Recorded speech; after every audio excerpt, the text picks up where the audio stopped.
Barça fans, the dream of signing Julián Álvarez is starting to feel real. Reports suggest Barcelona could finally return to La Liga's 1.1 spending rule on July 1st, giving them the financial fair play room to make a massive move.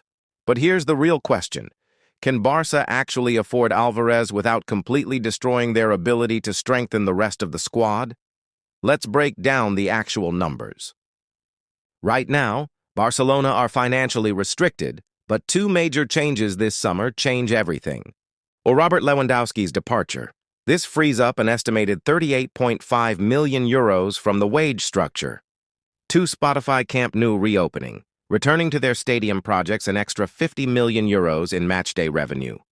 Combined, this creates a positive fair play margin of roughly 70 to 80 million euros. To stay safe, let's calculate using a conservative 70 million euros. First, let's factor in other rumored market moves. If Barça signs Anthony Gordon for 70 million euros on a 5-year deal, his annual amortization, 14 million euros, plus salary, 12 million euros, costs 26 million euros a year. That drops Barça's available margin to 44 million euros.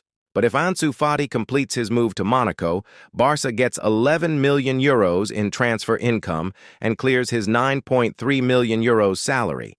This adds roughly 20 million euros back into the budget, bringing Barcelona's available margin to 64 million euros. Atlético Madrid won't sell cheap. Let's look at the yearly impact on Barça's books depending on the transfer fee. At 100 million euros, 20 million euros amortization, plus 20 million euros salary, 40 million euros year. This leaves Barça with just 24 million euros for the rest of the squad. At 150 million euros, Atletico's valuation, 30 million euros amortization, plus 20 million euros salary, 50 million euros year. This almost completely wipes out Barça's flexibility. The 120 million euros.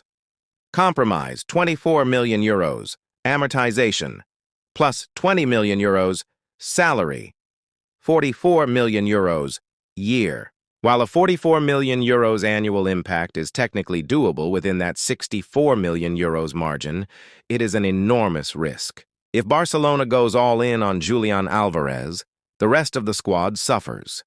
Registering essential targets like Julián Cancelo, Marcus Rashford, or much-needed depth at fullback and center-back would become nearly impossible under FFP rules. Barça might have the space to sign Álvarez, but it forces them to sacrifice squad depth everywhere else. So what's the right move, Barça fans? Would you spend over 100 million euros to build the attack around Julián Álvarez, or would you spread that money to strengthen the entire squad? Let me know your thoughts in the comments. Drop a like, subscribe, and hit notifications for the latest Barça transfer updates. Thanks for watching, and I'll see you in the next one.